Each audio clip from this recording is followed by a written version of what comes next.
Hello everyone, मुझे उम्मीद है कि आप सभी अच्छे हैं और आज मैं लेकर आई हूँ एक सुपर क्रिस्प और सुपर शानदार video on how to start your class 11th। अगर आप एक स्टूडेंट हो जो अभी क्लास 11th में हो, बोले तो 2024-25 सेशन में अगर आप क्लास 11th में हो, then this video is a must watch for you. चाहे आप स्कूल के बाद कोचिंग जाते हो या प्राइवेट ट्यूशन जाते हो या फिर सेल्फ स्टडी करते हो, आप सभी के लिए this video is a must watch. In fact मैं ये दावे के साथ कह सकती हूँ कि अगर आप ट्यूशन या कोचिंग कहीं नहीं भी जा रहे हो, बोले तो अगर आप स्कूल की फी के अलावा और कहीं पर भी कुछ पे किए बिना सिर्फ सेल्फ स्टडी से आप तैयारी कर रहे हो, तो भी आप हमारे साथ बहुत ही शानदार तरीके से अपने 11th की तैयारी कर सकते हो और अपने 11th के कॉन्सेप्ट्स को बना सकते हो क्रिस्टल क्लियर। आज के इस वीडियो में बच्चों हम बात करने वाले हैं कुछ ऐसे simple yet very very useful and very very important strategies के बारे में, जिन्हें फॉलो करके आप अपने 11th के कॉन्सेप्ट्स को बना सकते हो सुपर स्ट्रॉन्ग।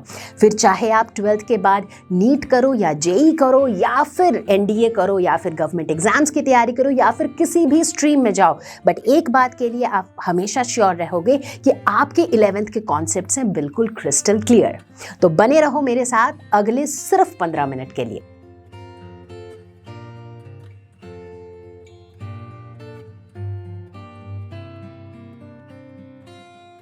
क्लास 10th से क्लास 11th एक बहुत लंबी छलांग होती है। बोले तो 10th से 11th में आते ही अचानक से बच्चों को ऐसा फील होने लगता है जैसे कि फिजिक्स, केमिस्ट्री, मैथ्स, बायो सब कुछ अचानक से बहुत ज़्यादा मुश्किल हो गया हो। तो ऐसे में एक सही स्ट्रैटेजी सही टाइम पर, फिर से ध्यान देना बच्चों, बहुत इंपॉर्टेंट है, सही स्ट्रैटेजी सही टाइम पर होना बहुत बहुत बहुत ज़रूरी है। तो आज के इस वीडियो में बच्चों हम बात करेंगे इसी सही स्ट्रैटेजी की और इसी सही टाइम की। तो प्यारे बच्चों, सभी लोग पेन पेपर लेकर के तैयार हो जाओ ताकि आप इस इंपॉर्टेंट स्ट्रैटेजी के जो इंपॉर्टेंट पॉइंट्स हैं उनको नोट करके रख लो। ये आपके पूरे 11th के एक्सपीरियंस को कुछ इस तरह से बदल देगी कि अभी से कुछ महीनों बाद या फिर अभी से लगभग 1 साल के बाद आपको इधर उधर के YouTube वीडियोस के कमेंट सेक्शन में जा करके ये कमेंट नहीं डालना पड़ेगा कि मेरा तो 11th बर्बाद हो गया, अब क्या करें, 11th में कुछ नहीं पढ़ा, क्या मैं अब नीट या जेई की तैयारी कर सकता हूँ, 11th का कुछ नहीं आता है, 12th कैसे मैनेज होगा। इन सब चीजों की नौबत ही नहीं आएगी।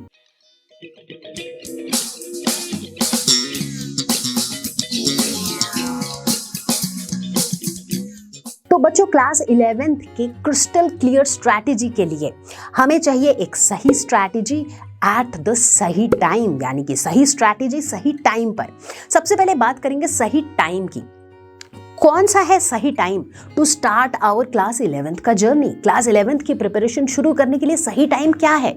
10th बोर्ड्स के रिजल्ट्स के बाद, अभी से 1 महीने बाद, अभी से 4 दिन बाद, कल या आज या फिर अभी। एंड द सही टाइम इज नाउ, अभी।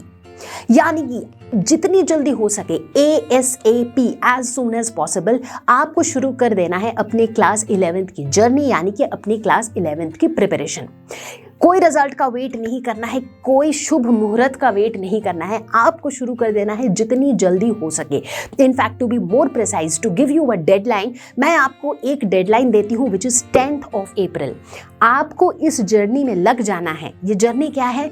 11th के प्रिपरेशन की जर्नी आपको शुरू कर देनी है ऑन और before 10th of April।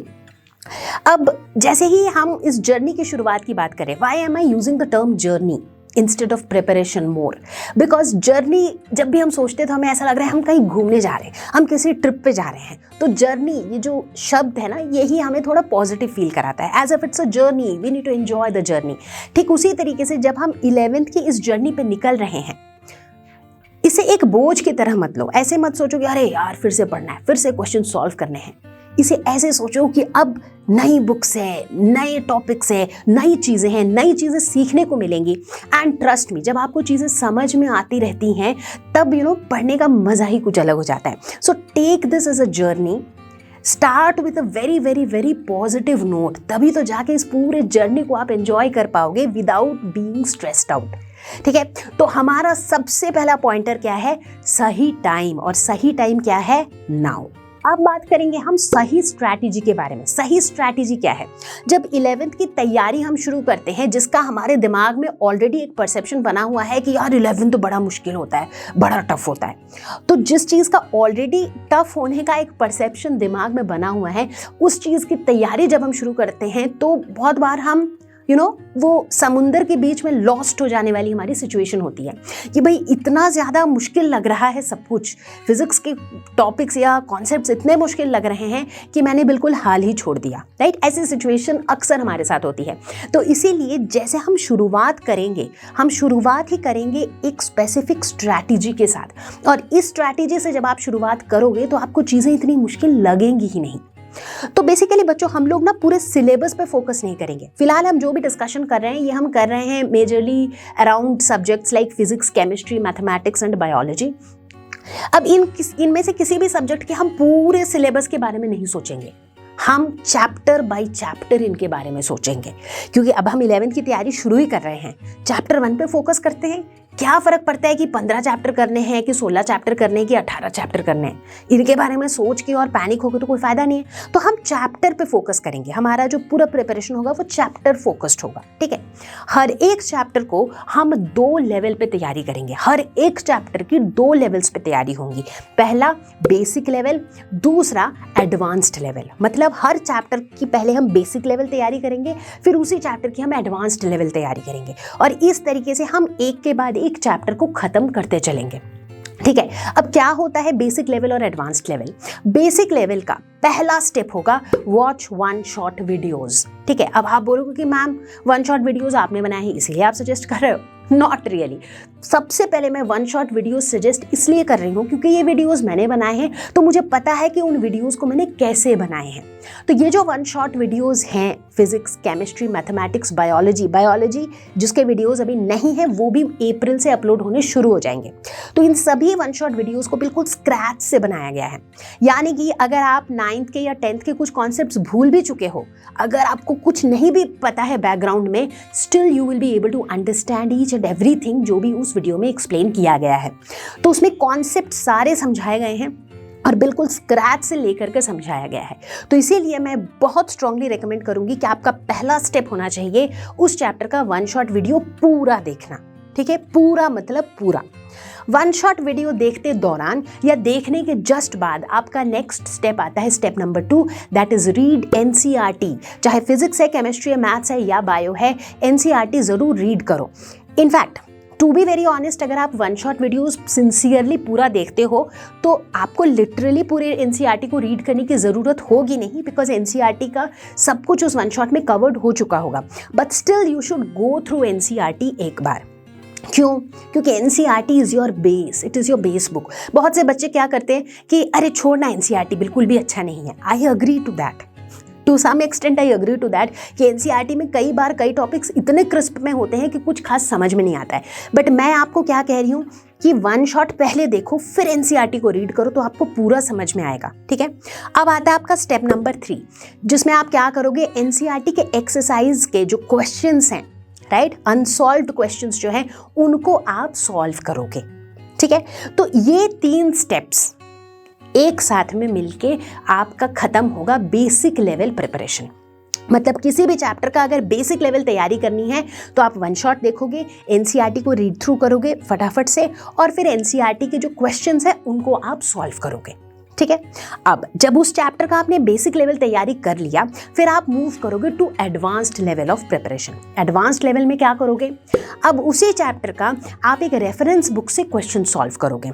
Please note, एक रेफरेंस बुक। अगर मैं फिजिक्स की बात कर रही हूँ तो फिजिक्स का आप सिर्फ एक रेफरेंस बुक फॉलो करोगे, बायो का सिर्फ एक, and similarly for chemistry and maths. Her subject का आप सिर्फ और सिर्फ एक ही रेफरेंस बुक फॉलो करोगे।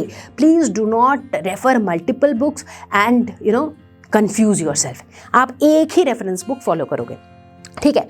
अब एडवांस लेवल ऑफ प्रिपरेशन के अंदर अगर आप कोई कॉम्पिटिटिव एग्जाम की तैयारी करने वाले हो, अगर अभी से आपको पता है कि भाई 12th के बाद मुझे नीट देना है या JEE देना है, तो उस चैप्टर की जो तैयारी है नीट लेवल पे या JEE लेवल पे वो भी आप करोगे, राइट? मतलब पहले आपने उस पर्टिकुलर चैप्टर की बेसिक लेवल तैयारी कर ली। अब एडवांस लेवल तैयारी में आप एक रेफरेंस बुक के क्वेश्चंस करोगे, साथ में अगर आप नीट की तैयारी कर रहे हो तो आप नीट स्पेसिफिक कंटेंट देखोगे। फॉर एग्जांपल लर्नो हब पे नीट पे जीत सीरीज है तो उस चैप्टर के नीट पे जीत सीरीज के वीडियोस देखो, या फिर उसी चैप्टर के जेई पे जीत सीरीज के वीडियोस देखो, ठीक है। उनके PYQs करो, मतलब उस पर्टिकुलर चैप्टर से नीट में या जेई में किस तरह के क्वेश्चन पिछले 3 सालों में पूछे गए हैं, उन क्वेश्चंस को देखो, उनको प्रैक्टिस करो, राइट। अब ज़रूरी नहीं है कि आप नीट या जेई की तैयारी कर रहे हो, अगर आप किसी और एग्जाम की तैयारी कर रहे हो तो उस चैप्टर को उस पर्टिकुलर एग्जाम के प्रीवियस ईयर क्वेश्चंस के हिसाब से प्रैक्टिस करो। अगर आप किसी और एग्जाम की तैयारी नहीं कर रहे हो, अगर आप सोली 11th और 12th जो है बोर्ड के एम से पढ़ रहे हो, उस केस में आपके एडवांस लेवल ऑफ प्रिपरेशन में solving questions from one reference book should be enough, ठीक है। तो अब विद दिस हमने क्या देखा, हम एक एक चैप्टर उठाएंगे, हर सब्जेक्ट का एक एक चैप्टर उठाएंगे, उस चैप्टर की पहले बेसिक लेवल प्रिपरेशन करेंगे, फिर उसकी एडवांस लेवल प्रिपरेशन करेंगे, ठीक है। अब बच्चों आप ध्यान से देखो कि बेसिक और एडवांस लेवल तैयारी के बाद मतलब आप उस चैप्टर में बिल्कुल घुस जा रहे हो, आप उस चैप्टर की को कॉन्सेप्ट समझ भी रहे हो, एनसीईआरटी भी देख रहे हो, रेफरेंस बुक के क्वेश्चंस भी कर रहे हो। इनफैक्ट यहाँ पर एक और टिप दूंगी कि रेफरेंस बुक में जनरली क्वेश्चंस बहुत सारे होते हैं। चूंकि आपने एनसीईआरटी पहले कर रखी है तो रेफरेंस बुक करते दौरान जो आसान वाले क्वेश्चन है उनको आप स्किप कर सकते हो, क्योंकि उस टाइप के क्वेश्चन आपने एनसीईआरटी में भी किया होगा, राइट। तो इस तरह के कुछ स्मार्ट ट्रिक्स आप अपना सकते हो ताकि आपका जो चैप्टर कंप्लीशन है वो तेजी से होता रहे। Now here comes a very very very important point, और वो ये है, जब ये तैयारी बच्चों आप अभी से शुरू करोगे, हर चैप्टर को पढ़ते दौरान टेक योर ओन नोट्स। अब यहाँ पर एक बहुत बड़े स्टार मार्क के साथ मैं ये कुछ बताना चाहूँगी कि बहुत बार नोट्स लेना becomes a time consuming process, कि पूरे चैप्टर का हम नोट्स ले रहे हैं ना, उससे बहुत ज़्यादा टाइम लग जाता है। तो हम क्या कर सकते हैं, मुझे पर्सनली लगता है कि कुछ कुछ चीज़ें हम कर सकते हैं, जैसे instead of writing the whole paragraph, what we can do, we can just write the important points. बहुत बार हम हमारी जो एनसीईआरटी की बुक है ना, उसी में अंडरलाइन करके रख सकते हैं जो इंपॉर्टेंट चीज़ें हैं, वहीं पे बगल में पेंसिल से लिख दिया कुछ मेमोरी ट्रिप, ताकि हमारा टाइम भी बचे और हमारे कॉन्सेप्ट्स भी क्लियर होते रहें, और हमारे वहाँ पर जो पॉइंटर्स है, इंपॉर्टेंट पॉइंट्स है, वो हाईलाइटेड भी रहे, ताकि बाद में कभी रिवाइज करना हो तो बस वो ही पॉइंट्स को देख लिया and it we are done. I very strongly recommend you not to depend on others notes. ऐसा नहीं होना चाहिए कि भाई मैंने तो इसे पढ़ा नहीं बट मेरी फ्रेंड ने नोट्स बनाया है, उसके नोट्स से मैं पढ़ लूंगी। That's not a great approach. Similarly किसी टीचर ने नोट्स बनाया, किसी फ्रेंड ने नोट्स बनाया, ब्लाइंडली उनके नोट्स को फॉलो नहीं करना है।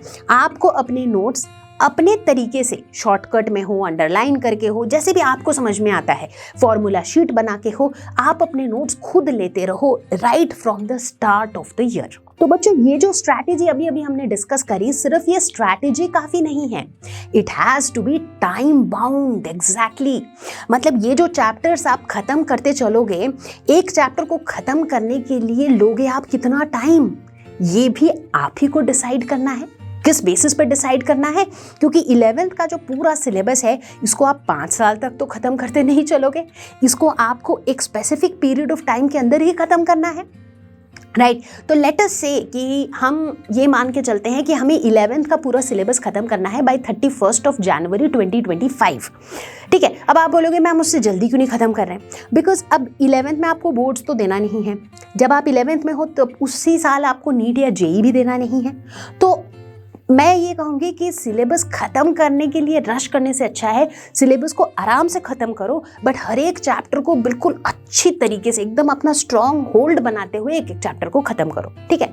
तो अगर 31 जनवरी 2025 तक का हम टाइम लेते हैं तो हमारे पास है लगभग 10 महीने, यानी कि 40 वीक्स। और इन 40 वीक्स में हमें टोटल कितने चैप्टर्स करने हैं, रफली एक रफ एस्टिमेट अगर हम लेते हैं तो फिजिक्स, केमिस्ट्री, मैथ्स या बायो सभी सब्जेक्ट में लगभग 15 के आसपास चैप्टर्स हैं, ठीक है। अब कुछ बच्चों के पास PCM होता है, कुछ बच्चों के पास PCB होता है, कुछ ऐसे बच्चे भी होते हैं जिनके पास PCMB होता है, राइट। तो हम कह सकते हैं कि लगभग एज्यूमिंग कि हर सब्जेक्ट में 15 चैप्टर हैं तो आपको 45 चैप्टर लगभग खत्म करने हैं अगर आपके पास PCM या PCB है। अगर आपके पास PCMB है तो आपको 60 चैप्टर्स खत्म करने हैं। और आपके पास टाइम कितना है, 40 वीक्स का टाइम है, ठीक है। तो मतलब अगर हम एक ऐसा टारगेट लेते हुए चलें कि हर हफ्ते हम 2 चैप्टर खत्म करेंगे, 2 चैप्टर्स अ वीक का अगर हम टारगेट लेते हैं तो हम बड़ी आसानी से इसको खत्म कर लेंगे, ऐसा लग रहा होगा अभी सोच के। बट जब आप करने लगोगे तो आप रियलाइज करोगे कि कभी कभी कुछ चैप्टर्स ऐसे आ जाते हैं जो इतने लेंदी होते हैं कि उस एक चैप्टर को करने में ही हमें 1 हफ्ता लग जाता है।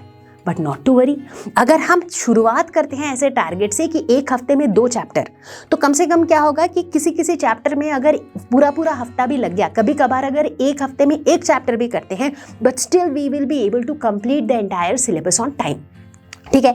तो अब ये जो 2 चैप्टर्स आप खत्म करोगे 1 हफ्ते में, ये कौन से सब्जेक्ट्स के होंगे, ये आप अपने हिसाब से चेक कर सकते हो या आप अपने हिसाब से डिसाइड कर सकते हो।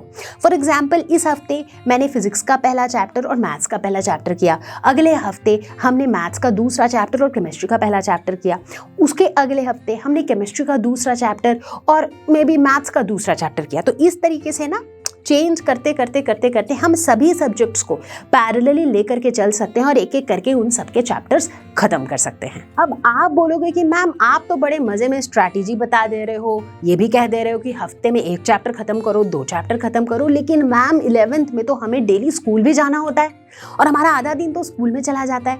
तो how do we balance self study का टाइम और स्कूल का टाइम, कैसे मैनेज करेंगे, right? And that's a great question. तो इसके लिए बच्चों शुरुआत से ही हम एक ट्रिक फॉलो करेंगे and that is stay ahead of school. Stay ahead of school जब मैं कह रही हूँ, मैं ये कहना चाह रही हूँ कि कोई भी टॉपिक को स्कूल में टीचर के पढ़ाने से पहले ही आप पढ़ लो। यानी कि अगर आपको पता है कि कल क्लास में मैम चैप्टर 1 पढ़ाने वाली है, राइट? अब ऑब्वियसली मान लो कि आपका नया सेशन जो है वो शुरू हो रहा है अप्रैल में। बहुत से सिटीज़ में, मतलब इंडिया में अप नॉर्थ बहुत सी जगहों में अप्रैल में नया सेशन शुरू होता है, बहुत से जगहों में मई में या जून में भी नया सेशन शुरू होता है, राइट? सो इट डिपेंड्स कि अलग अलग लोकेशन में अलग अलग टाइम पे नया सेशन शुरू होता है। आपको अपनी 11th की ये जो तैयारी है, ये जो जर्नी है, स्कूल खुलने से पहले ही शुरू कर देनी होगी ताकि you stay ahead of school. इससे क्या होगा? इससे ये फायदा होगा कि स्कूल में टीचर्स क्लासरूम में आपको जो भी पढ़ाएंगे वो सब कुछ आपके लिए एक रिवीजन होगा। और रिवीजन, जैसा कि आपको पता है कि आप जितनी बार चीज़ों का रिवीजन करते चलोगे उतना ज़्यादा वो कॉन्सेप्ट जो है वो आपके दिमाग में बैठता चला जाएगा, right? So you must always remember that you need to stay ahead of school. इसीलिए अगर आपको समर ब्रेक मिलता है, बहुत से जगहों पे बच्चों को 1 महीने का, 1.5 महीने का, 15 दिन का, depends on school to school, उन्हें समर ब्रेक मिलता है। तो इन समर ब्रेक को एटलीस्ट जब आप 11th में जा रहे हो तो 11th की शुरुआत में आप पूरे समर ब्रेक को सिर्फ मस्ती में तो नहीं बिता सकते हो। तो समर ब्रेक को भी यूज़ करो, डेली थोड़ा थोड़ा पढ़ते रहो, right? I am not asking you to slog throughout the year, but शुरुआत से अगर ये डिसिप्लिन रखोगे डेली थोड़ा पढ़ने का, just to reach your target of 1 chapter a week या फिर 2 चैप्टर्स अ वीक, तो उससे क्या होगा? आप खुद ब खुद स्कूल के अहेड चलोगे, बिकॉज आप छुट्टियों में भी यूज़ कर रहे हो, छुट्टियों को भी यूज कर रहे हो, राइट? और इस तरीके से स्कूल की क्लासेस आपके लिए रिवीजन हो जाएंगी। तो अब आपका अगला सवाल यही रहेगा आई गेस कि मैम आपने बड़ी आसानी से ये बोल तो दिया कि we have to stay ahead of school, school में पढ़ाई होने से पहले ही हमें उसे खुद से पढ़ लेना है। बट अगर हम कोई ट्यूशन या फिर कोई कोचिंग नहीं जा रहे हैं और अगर हम कंप्लीटली सेल्फ स्टडी कर रहे हैं, तो can we genuinely do self study? क्या किसी टीचर के हेल्प के बिना हम खुद से सेल्फ स्टडी करके क्या हम बेसिक लेवल, एडवांस लेवल की तैयारी कर सकते हैं हर चैप्टर का?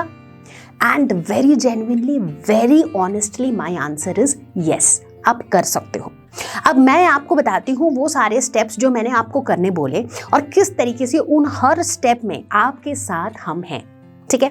मैंने क्या बोला? हर चैप्टर के बेसिक लेवल तैयारी के लिए आप 3 चीज़ें करोगे। सबसे पहले 1 शॉट वीडियोस देखोगे जो कि आपके पास फ्री ऑफ कॉस्ट अवेलेबल है लर्नो हब पे। फिर आप क्या करोगे? एनसीईआरटी के क्वेश्चन सॉल्व करोगे, राइट? एनसीईआरटी रीड करोगे, फिर एनसीईआरटी के क्वेश्चन सॉल्व करोगे। एनसीईआरटी के क्वेश्चंस में अगर आप कहीं भी फंसते हो तो बता के रखती हूँ, क्लास 11th के रिवाइज्ड एनसीईआरटी बुक के हिसाब से पूरी एनसीईआरटी की जो सॉल्यूशंस हैं वो यहाँ पर सॉल्व की हुई हैं। हालांकि मैं ये सजेस्ट नहीं कर रही हूँ कि आप ब्लाइंडली इनको देखने लग जाओ, आप खुद से सॉल्व करो। जिन क्वेश्चंस पे आप फंसते हो उनको आप यहाँ से देख के समझ सकते हो, एक हेल्प ले सकते हो। इस पूरे दौरान अगर कहीं पर भी आपको डाउट आता है, आपके मन में क्वेश्चन आता है, कोई क्वेश्चन जो आप हमसे पूछना चाहते हो, उसके लिए आप हमारे वेबसाइट पे या ऐप के आस्क क्वेश्चन सेक्शन में जाके अपने क्वेश्चन को डाल सकते हो एंड विद इन 24 आवर्स हम आपके क्वेश्चन को आंसर करेंगे। इनफैक्ट अगर कभी भी आपको ऐसा लगे कि नहीं किसी एक पर्टिकुलर टॉपिक के लिए या किसी एक पर्टिकुलर चैप्टर के लिए मुझे 1-on-1 टीचर के साथ बैठ के समझना है, तो उसके लिए भी आप अपने लिए 1-on-1 क्लास बुक कर सकते हो विथ लर्नो हब स्वयं। इसके अलावा अगर आपको नोट्स रेफर करने हैं तो वो भी है हमारे वेबसाइट पर। अगर आपको DPPs daily practice problems practice करने हैं हर चैप्टर का, वो भी हमारे वेबसाइट पर है। सैम्पल पेपर्स हैं, सैम्पल पेपर्स, ऑनलाइन टेस्ट, इनको भी आप ट्राई कर सकते हो जो कि हमारे वेबसाइट और ऐप पर है and all of these are absolutely free of cost. तो बच्चों बोलने का मतलब ये है कि अगर आपके पास ये 2 चीजें हैं, पहला सेल्फ डिसिप्लिन, दूसरा टाइम फॉर सेल्फ स्टडी, अगर आपके पास सेल्फ स्टडी करने के लिए टाइम है और अगर आपके में इंटेंट है, अगर आप चाहते हो पढ़ना, अगर आप खुद को डिसिप्लिन कर सकते हो, तो उस केस में आपको किसी ट्यूशन किसी कोचिंग की जरूरत नहीं है। आप हमारे साथ अपनी पूरी तैयारी कर सकते हो। In fact to be more precise, बहुत बार बहुत से बच्चों को या फिर पेरेंट्स को ऐसा लगता है कि बच्चा सेल्फ डिसिप्लिन्ड या फिर सेल्फ ड्रिवन नहीं है। अगर आपको ऐसा लगता है कि यार मैं सेल्फ स्टडी कर तो रहा हूँ बट बीच बीच में मैं भटक जाता हूँ, जिसकी वजह से ये जो मेरा टारगेट है ना हफ्ते का 2 चैप्टर या 1 चैप्टर वो मैं कंप्लीट नहीं कर पाता हूँ, तो बच्चों शुरुआत से ध्यान रखना है कि बैकलॉग नहीं करना है। वीक 1 में अगर आप आज से तैयारी स्टार्ट कर रहे हो तो वीक 1 में आपको जितने चैप्टर्स खत्म करने हैं उतने करने हैं। मतलब आप बैकलॉग नहीं रख सकते हो, क्योंकि अगर बैकलॉग की कहानी शुरू हो गई फिर तो सब कुछ बैकलॉग में ही रह जाएगा, है ना। तो इसीलिए अगर if at all you feel that you need somebody to be that push for you, जो आपको मोटिवेटेड रखे या फिर ऑन ट्रैक रखे, तो उसके लिए आप ऐसा भी कर सकते हो कि आप वीक में 1 दिन सिर्फ 1 स्वयं की क्लास बुक कर सकते हो, जो कि एक पेड क्लास होती है। स्वयं की 1 क्लास आप बुक कर सकते हो। उस क्लास में आप कोई भी आपके हिसाब से आप कोई भी पर्टिकुलर सब्जेक्ट का या टॉपिक का क्लास बुक कर सकते हो और अपने लिए ये टारगेट सेट कर सकते हो कि मेरी स्वयं की क्लास के पहले मुझे इस वीक का टारगेट खत्म कर लेना है। So that ways you can motivate yourself. हालांकि this is definitely not mandatory. Swayam की क्लासेस का जो मेन फोकस है वो ये है कि अगर कहीं पर आपको ऐसा लगे कि आपको बिल्कुल हैंड होल्डिंग की जरूरत है तो ही आप ये क्लास बुक करो, वरना अदरवाइज बाकी सारा कॉन्टेंट हमारे वेबसाइट पे हमारे ऐप पे absolutely free of cost available है। प्यारे बच्चों, अभी तक हमने जो भी चीजें डिस्कस करी इसको अगर हम समराइज करें तो हम ये कह सकते हैं कि अगर 11th की शुरुआत करनी है एक क्रिस्टल क्लियर स्ट्रैटेजी के साथ तो हमें इन 5 बातों का ध्यान रखना होगा। सबसे पहला, स्टार्ट ऑन टाइम, और हमारा सही टाइम क्या है? ऑन और before 10th of April 2024। Cover each chapter, हर एक चैप्टर को खत्म करो with 2 levels of preparation, basic level and advanced level. और ये क्या होते हैं ये हमने ऑलरेडी डिस्कस कर लिया है। Number 3, timely completion. एग्जैक्टली जो भी हमारा टास्क है, जो भी हमारे चैप्टर्स कंप्लीशन है वो टाइमली होने चाहिए। एज इन हर चैप्टर हम एम करेंगे टू कंप्लीट 2 चैप्टर्स। कभी कभार अगर 1 चैप्टर भी खत्म करते हैं that's okay, but at least we will target to complete 2 chapters a week. Number 4, stay ahead of school. School में पढ़ाई होने से पहले ही उस चैप्टर को हम खत्म करके रखेंगे ताकि स्कूल की क्लासेस हमारे लिए हो जाए एक amazing way to revise. Number 5, which is last but not the least, and that is self study। बहुत ही efficiently, बहुत ही effectively हमें करना होगा self study, क्योंकि मेरे प्यारे बच्चों आपकी जो तैयारी होती है, चाहे वो 11th स्कूल एग्जाम्स के लिए हो, चाहे वो नीट के लिए हो, जेई के लिए हो, NDA के लिए हो या किसी भी एग्जाम के लिए हो, उसमें सबसे क्रूशियल रोल प्ले करता है सेल्फ स्टडी। तो नो मैटर आप ट्यूशन जाते हो या नहीं, आप कोचिंग जाते हो या नहीं, आप स्कूल जाते हो या नहीं, आपको हमेशा ये ध्यान रखना है कि हर दिन आपके पास एक फिक्स्ड नंबर ऑफ आवर्स होने चाहिए जब आप बिल्कुल फ्रेश दिमाग से बहुत ही इफेक्टिवली सेल्फ स्टडी कर सको, because end of the day self study is the key to your success. तो मेरे प्यारे बच्चों, मुझे उम्मीद है कि ये जो स्ट्रैटेजीज हैं ये आपके क्लास 11th की पूरे लर्निंग एक्सपीरियंस को काफ़ी बदल देगी, पूरे 11th के एक्सपीरियंस को काफ़ी यादगार बनाएगी, मज़ेदार बनाएगी एंड मोस्ट इंपॉर्टेंटली आपके 11th के कॉन्सेप्ट्स को बनाएगी क्रिस्टल क्लियर।